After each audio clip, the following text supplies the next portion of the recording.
네, 안녕하세요. 여러분들의 구독과 좋아요로 이 채널이 유지되고 있습니다. 네, 영상 속도는 1.5배를 추천드리고요. 항상 구독자님, 멤버십 회원님들에게 감사하다고 말씀을 드리면서, 자, 이번 내용은 매우 중요한 3월의 마지막 이슈 중에 하나죠. 예, 금리 발표 이슈가 있습니다. 3월 20일 기준점으로 나오게 되고요.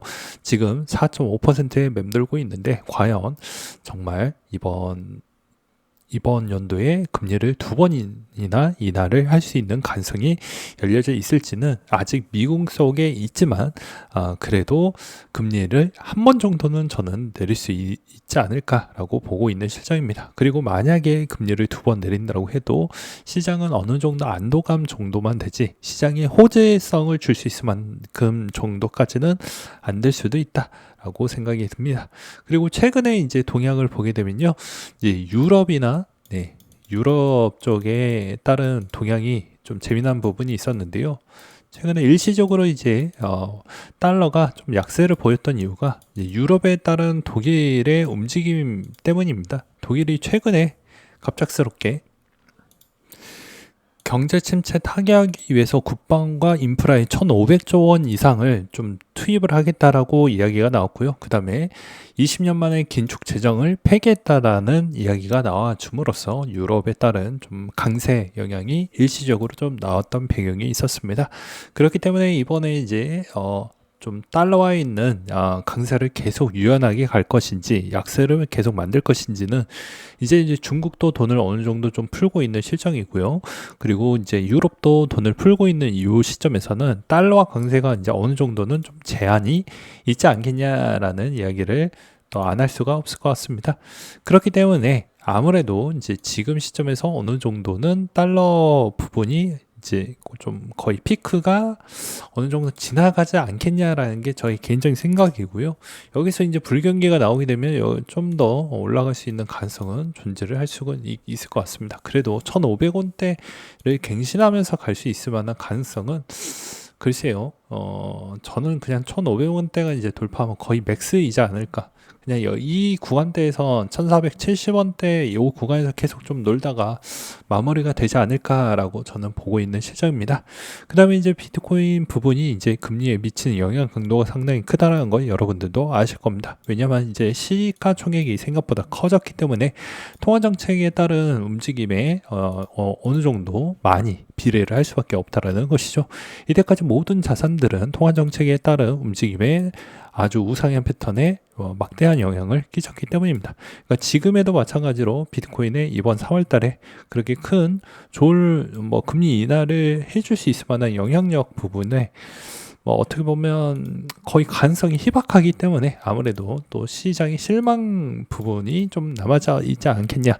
그리고 이제 3월 달에 이제 금리 발표는 그렇다라고 쳐도 점도표 부분이 이제 앞으로 있는 미래 금리 전망 추이가 어느 점도표에 많이 이제 집중화되어져 있느냐에 따라서 이번에도 시장에서 요구하는 게 종립금리가 대충 한 요 정도가 나오겠구나 라는 게 이제 대충 나오게 되면 아마도 그것에 따른 움직임이 좀 더 크지 않을까라고 보고 있는 실정입니다. 그래서 단기적으로는 현 시점에 이제 아마도 움직임은 이게 이제 월봉 차트인데 여기서 단기 9일선의 월봉 차트가 어느 정도 깨지지 않길 바랄 뿐입니다. 왜 그러냐면 다 이유가 있는데요. 단기적인 흐름에서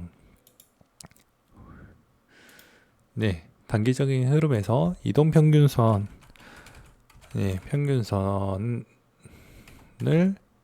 넣어주고 한번 보겠습니다. 9일선을 딱 넣어주고 보게 되면 통상 강세를 보여줄 때마다 어떤 움직임을 좀 보았던 배경이 있냐면 대부분 통상 월봉 차트에서 대부분 9일선 부분을 깨지 않고 올라가는 패턴을 볼 수가 있습니다. 2013년도 추이에서도 그 패턴을 볼 수 있고요. 2017년도 때에서도 그런 패턴을 우리는 확인을 해볼 수가 있습니다. 그 다음에 21년도 패턴에서도 9일선을 깨지더라도 다시 올라가는 패턴을 볼 수가 있고요. 이번에는 또 마찬가지로 9일선을 어느 정도 지켜가면서 올라가는 패턴을 볼 수가 있게 되겠습니다. 마찬가지로 이 9일선에 있는 패턴이 만약에 깨지게 된다라고 하면 아무래도 이제 중장기, 특히나 중기에 있는 패턴이 어느 정도 힘이 더 많이 내려간다라고 볼 수가 있기 때문에 더 이상 올라가는 힘이 좀 많이 떨어진다라는 걸 볼 수가 있고요. 그리고 만약에 21년도 때도 이제 9일선이 이탈했던 구간대에 꼬리를 많이 남기니까 상승하는 동력이 그 다음 패턴에서 좀 많이 힘이 약해지었던 부분을 또 볼 수가 있게 되겠습니다. 그렇기 때문에 이 9일선 월봉 차트의 9일선 부분이 상당히 중요한 자리가 될 것이다. 그러면 이제 아무래도 4월, 5월 달에 있는 패턴 중에서 특히나 4월 달에 이 구간대를 잘 버텨주면서 갈 거냐가 관건이 되겠죠. 최근에 이제 뒤에 가서도 설명을 하겠지만 아사히즈가 아무래도 이제 75,000 이야기를 좀 했기 때문에 그 구간대가 깨지지 않길 바랄 뿐입니다. 그리고 추가적으로는 이 자리만 잘 유지만 해준다고 하면 한 큐에 있는 추가 성장에 있는 동력은 좀 더 많이 열려져 있다. 그래도 저는 120K는 돌파하지 못할 것이다 라는 주장을 저는 좀 아직까지는 바뀌지 않을 것 같습니다. 바뀌게 되면 또 영상으로 말씀을 드릴 수가 있을 것 같고요. 주요국 증시 부분도 이제 왜 갖고 왔냐, 이번에 ETF에 있는 수급 때문에 가져와 봤습니다. 네, 증시와 화폐 가치 변화 추이에서도 이제 최근 동향이 유럽이 좀 더 강했다라는 걸 볼 수 있고, 최근에는 이제 아시아장이 좀 더 좋았고 유로장이 좋았다라는 걸 볼 수가 있게 되겠습니다. 그리고 이제는 주요 선거가 없는 승부를 봐야 되는 상황에서 뭐 이런 이야기가 있더라고요. 이제 트럼프가 이때까지 강도를 세게 올렸다가 그 다음에 선거 시즌에 가까워지면 강도가 약한 부분에 있는 내용들 위주로 정책을 좀 꾸려나갈 확률이 매우 높다라고 합니다. 아무래도 이제 임기가 이제 초기 때는 지지율도 높고 정책 추진 속도를 낼 수가 있기 때문에 이게 이제 좋은데, 이제 뒤로 갈수록 힘이 빠지는 건 당연한 것이기 때문에 강도를 상당히 높은 정책들을 먼저 다 쳐내는 형태로 하고 있다라는 행동을 좀 보시길 바라겠습니다. 그 다음에 이제 좀 쉬운 정책들 위주로 가져가는 게 이번에 트럼프 전략 중에 하나라고 보실 수가 있을 것 같고요. 그래서 이제 도지나 나머지 뭐 코인 부분이 어느 위치에 있느냐에 따라서 좀 사람마다 좀 차이점은 있겠지만, 저는 오히려 이번 형태에서 좀 껄끄러웠던 이야기를 좀 꺼냈던 건 중장기적으로도 임기 내에 계속해서 언급을 좀 해줄 필요성이 있다라고 생각이 들었기 때문에 이번 3월, 4월 달의 패턴에 그 언급을 해준 것만으로도 좀 추가적인 정책을 더 많이 펼칠 것 같다라고 생각이 들기도 있습니다. 그 다음에 이제 또 요즘에 이더리움 관련되어져 있어서 여러 가지 이제 좀 문제점이 많이 보여지기도 하지만, 이제 트럼프 내부자에 있는 그런 거래 빈도가 워낙 높다 보니까 이게 좀 불신이 많이 있다라는 것과, 그 다음에 이제 최근에 비트코인 오디널스와 룬스 창시자 케이시가 이번에 좀 이더리움에 강력한 비판을 했다고 합니다. 요약을 해본다라고 하면 아무래도 이제 여러 가지 체인의 정체성 혼란에 빠졌다라는 내용을 좀 풀어서 설명을 드린다고 하면, 이제 제가 저번에도 이야기를 했죠. 이 코인은 트렌디한 부분을 잘 따라가야 된다고 했습니다. 트렌디한 아이디어가 무너졌을 경우에는 그쪽으로 돈이 잘 안 간다고 했어요. 그렇기 때문에 이 시장 점유율이 어느 정도 뺏기지 않는다는 것을 이더리움은 계속 증명을 해 나가야 됩니다. 그게 안 되었을 때는 이더 기반에 있었던 애들이 워낙 힘이 많이 빠질 수 있다 하는 지적을 또 한번 하기도 했었고요. 그 다음에 이제 미국의 비트코인 준비금 관련 소식으로는 뭐 다 알고 있는 내용들 좀 빼고 이야기를 한다라고 하면, 아무래도 이제 대부분 스테이블 코인에 관련되어져 있는 그런 내용들을 좀 집중하면서 보시는 게 알트코인 투자자 분들에게는 상당히 도움이 좀 되지 않을까 싶습니다. 그리고 준비금 명령 부분이 지금에서는 뭐 별로 도움이 되진 않지만, 이게 이제 준비금 그 다음 스텝에 따른 추이에서도 추가적인 그런 매입해 줄 수 있을 만한 원동력을 좀 찾을 수 있을 만한 것만 보여준다고 하면 나쁘지는 않을 것 같다라고 저는 말씀을 드릴 수 있고요. 중장기적이나 또는 초장기적으로 본다고 해도 어차피 정책이 시작을 했기 때문에 아마도 그보다 더 나쁘게 나올 수 있을 만한 정책은 별로 없을 것이다 라고 보고 있습니다. 당장 이제 그게 실적에 많은 영향을 끼치지 않는다는 게 좀 아쉽다라고 볼 수가 있을 것 같고요. 월드 리버티 파이낸셜도 이번에 이제 좀 순손실 비중이 점진적으로 커져가고 있다고 합니다. 그러면서 이제 전 세계 인구의 비트코인을 가지고 있는 사람이 4% 정도가 되고 미국의 인구의 14%를 가장 많이 높은 비율을 차지하고 있기 때문에 여러분들도 그 다음 비트코인 또 비수기 사이클이 된다고 하면 외면하지 말고 또 어디 노는데 또 시간 다 쓰지 말고 항상 비수기 때 좀 관심을 가져가지고 모아가는 그런 전략을 잘 체계적으로 준비하시길 바라겠습니다. 그리고 아사히즈가 이번에 75,000 이야기를 좀 꺼내기도 했었는데요. 아마 이제 제가 바라보는 거와 거의 유사한 것 같습니다. 여기가 딱 9일선 부분에서 거의 마지노선이라고 볼 수 있는 자리인데 이 가격대가 깨진다고 하면 장기적인 힘이 많이 꺾일 수 있는 추이가 있기 때문입니다.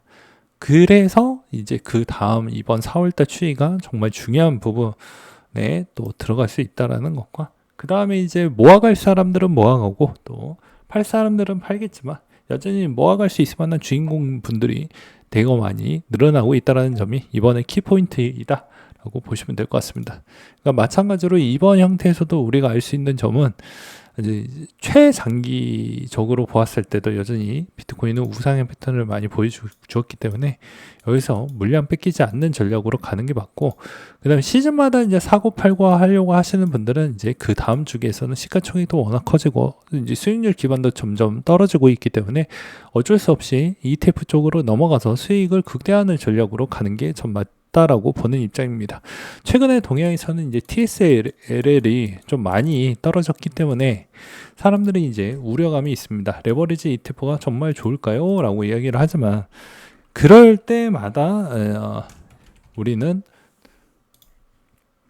기회 창출적으로 쓸 필요성은 전 있다라고 보는 입장입니다. 왜 그러냐면 지금 한 64%가 떨어지고 있는데 반대로 이야기를 하면 어떻습니까? 이때는 말 그대로 189%가 올랐습니다. 그러니까 내가 이 도구가 있는데 이 도구를 어떻게 쓰느냐에 따라서 결과물이 달라진다는 것입니다. 그래서 어느 시점에서 쓸 거고 어느 시점에서 정리를 할 건지가 매우 중요하다. 그러니까 기준이 흔들리면 안 된다라고 다시 말씀을 드리고 싶고요. 그 다음에 마찬가지입니다. 어떤 레버리지 ETF라고 해도 조정 국면을 항상 가져가면서 했고 워낙 또 퍼포먼스가 좋았던 시즌도 있었기 때문에 한없이 내려가는 형태가 아니라는 것입니다. 예를 들어서 한없이 내려가는 형태도 이런 뭐 ETF도 있죠. 근데 이런 ETF가 아니기 때문에 웬만하면 내가 현실적으로 냉철하게 이야기를 한다고 하면 돈이 없는 건 사실이잖아요. 그럼 돈을 좀 더 벌기 위해서는 그것도 내가 돈이 없으니까 어쩔 수 없이 위험도를 노출도를 높이면서 수익률을 극대화하는 전략으로 갈 수밖에 없는 겁니다. 내가 돈도 있고 하면 당연히 그냥 비트코인을 투자하는 게 맞죠.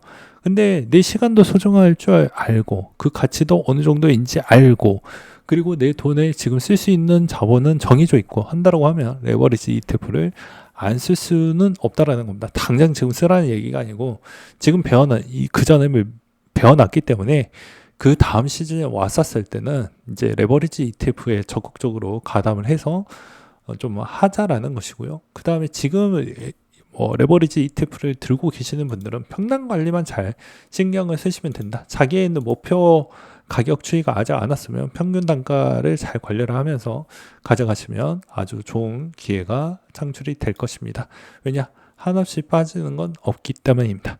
네, 오늘 내용은 여기까지 준비를 했고요. 이상으로 마치도록 하겠습니다.